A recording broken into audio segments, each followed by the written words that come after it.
February 4th, Bakhmut axis, 6 kilometers behind Russian lines, 11:47 p.m. A Russian Orlan-10 reconnaissance drone nosedives into frozen mud, not from a missile, not from gunfire, but from a signal it was engineered to trust.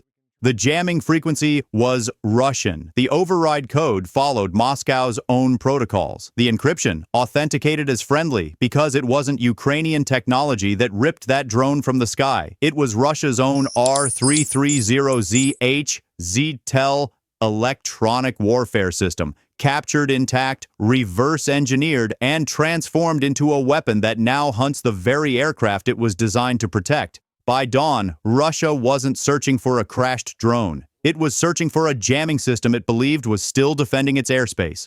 Like, subscribe, and stay with us as we break down the operation that turned Russia's $45 million defense shield into Ukraine's most lethal offensive weapon. February 5th, Kharkiv Oblast, 2:34 a.m.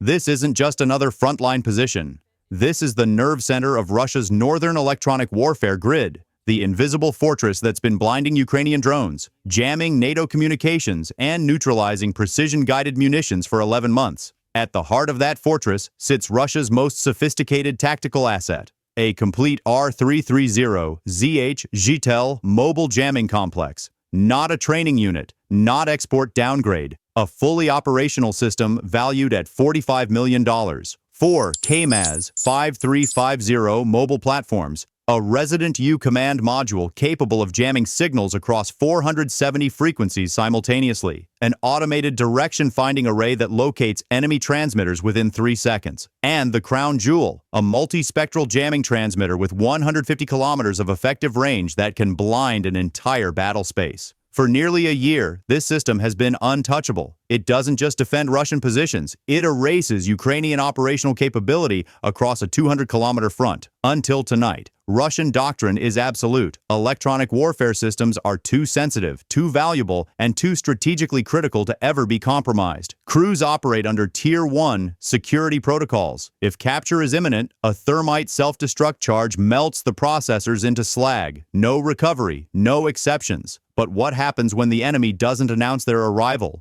At 2:19 a.m., Ukrainian military intelligence receives signal confirmation of what satellite reconnaissance detected 11 days earlier. Due to catastrophic losses along the Crimea axis and emergency redeployment orders, the Zhitel battalion has been operating on skeleton crew rotations for 16 days straight. Operators exhausted, guard details reduced by 70%. And, critically, the automatic destruct sequence has been disabled to prevent accidental triggering during chaotic night repositioning drills. The system is active, but the fail-safe is offline.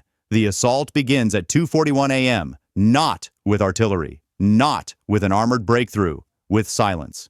A Ukrainian Special Operations team, 12 operators from the 8th Special Operations Regiment, infiltrates through a drainage culvert that Russian engineers assured command was too narrow for tactical use. They were wrong by 11 centimeters. The team advances 940 meters through freezing water, emerging 60 meters from the Zhitel command vehicle. Russian sentries are focused outward, scanning for drone threats and armored movements. Nobody expects an attack from beneath their own perimeter. At 3:02 a.m., suppressed gunfire, 11 seconds of chaos. 4 Russian electronic warfare specialists dead, 3 captured, 0 alarms transmitted. The guard post 200 meters away hears nothing. The main command bunker receives no distress signal. The automated systems continue their jamming cycles as if nothing happened. By 3:11 a.m., Ukrainian operators are inside the Resident U command module. They're not there to destroy it. They're there to steal it whole. What happens next isn't a raid, it's a heist.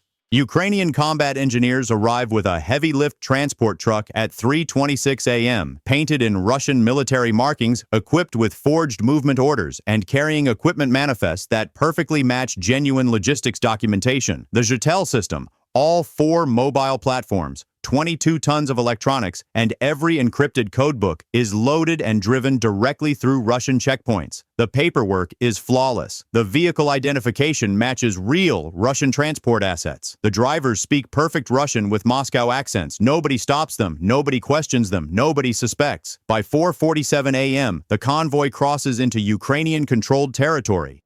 Russia has lost its most advanced jamming system without firing a single defensive shot. Total operation time, 2 hours, 13 minutes. Casualties, 0 Ukrainian losses. The reversal. February 6th, undisclosed location, Western Ukraine. The Zhitel system doesn't sit in storage. It sits operational, fully powered, antennas deployed, and surrounded by Ukrainian cyber warfare specialists who've spent 13 days doing something Moscow's engineers never imagined possible. They're not studying Russian technology. They're weaponizing it. The challenge is immense. Russian jamming frequencies are encrypted with 256-bit rotating algorithms that change every 6 hours.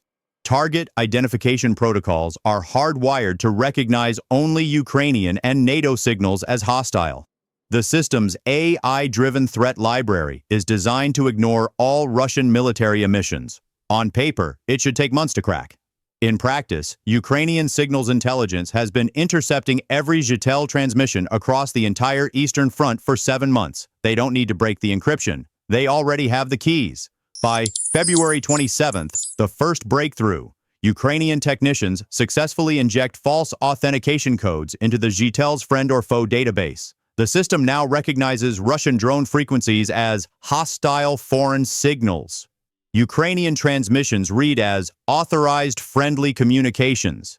The jamming AI sees the battlefield inverted. Russian becomes enemy, Ukrainian becomes ally. But signal spoofing isn't enough. The real weapon is frequency dominance. What Ukrainian engineers discover inside the Zhitel's architecture is staggering. The system maintains a comprehensive electronic warfare library. Every Russian military frequency, every drone control protocol, every command data link used across the entire theater. Years of Russian operational data, compiled and programmed. Ukrainian technicians don't delete it, they weaponize it. By February 7th, they've reverse-engineered the jamming algorithms. Every frequency marked protected is now targeted for maximum disruption. Every Russian drone control channel flagged for continuous interference. The Zhitel now hunts Russian signals with the same precision it once used to protect them. But identification jamming isn't the endgame. The real breakthrough is network integration. On March 8th, full operational merger is achieved. The Zhitel's direction-finding array is hardwired into Ukraine's national air defense network, not as captured equipment, but as a native asset. Ukrainian air controllers can task it like any domestic system. Target data flows seamlessly from radar stations, AWACS aircraft, even Starlink satellite feeds. The jamming computer no longer receives orders from Russian command. It takes targeting instructions from Kyiv, and its operational range, 150 kilometers, of multispectral electronic warfare dominance, is now aimed at Russian reconnaissance drones, Iranian Shahed UAVs, and communication networks that still believe the system is protecting them. The strategic calculation is almost incomprehensible. Ukraine has seized $45 million in hardware without losing a single soldier, but the operational value, over $340 million when factoring in denied Russian intelligence, protected Ukrainian maneuvers, and the sudden ability to blind enemy targeting systems. For the first time in this war, Ukraine doesn't just evade Russian electronic warfare. Ukraine commands it, and Moscow has no idea. Bakhmut Axis, 11:31 a.m. A Russian Orlan-10 reconnaissance drone launches from a staging area 17 kilometers behind Russian lines. Call sign, Berkut 3. Mission, artillery spotting for a planned assault on Ukrainian defensive positions. Threat assessment, minimal. The ground crew is experienced. They've flown this sector 63 times.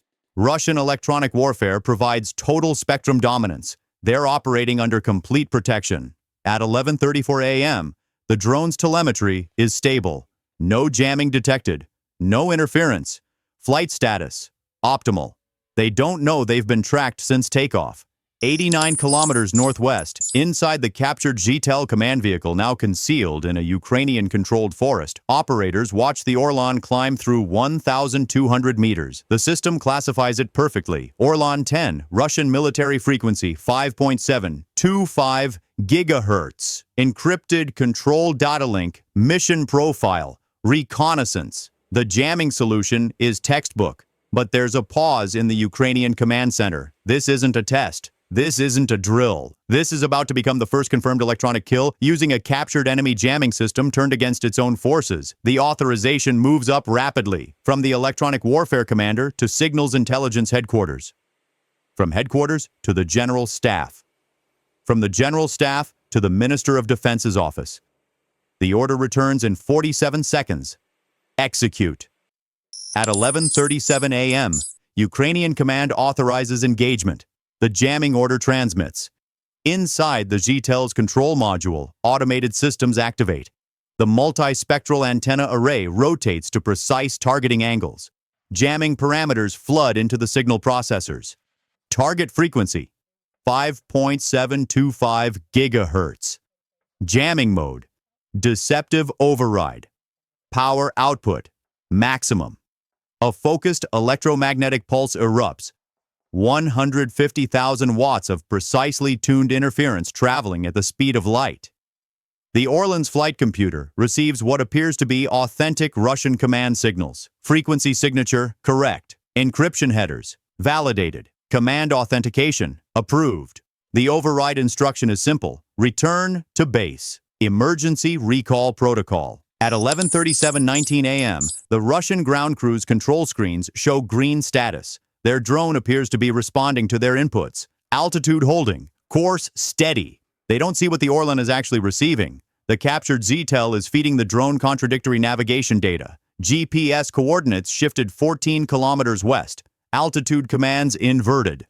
The flight computer, trusting the friendly signal, begins executing. At 11:38 a.m., the Orlan banks hard left, away from its mission, away from Russian territory, directly toward Ukrainian lines. The ground crew's confusion is immediate. Manual override commands transmit. Emergency recall codes activate. Nothing responds. The Ukrainian jamming signal is 340 times stronger than the legitimate Russian transmitter. The drone can't even detect the real commands anymore. At 11:39 a.m., the Orlan's autopilot, following the false navigation data, begins an automated landing sequence. The drone descends rapidly, engines throttling back, landing gear deploying. It touches down in a Ukrainian-controlled wheat field at 11:41 a.m., completely intact. Electronics functional, camera systems recording.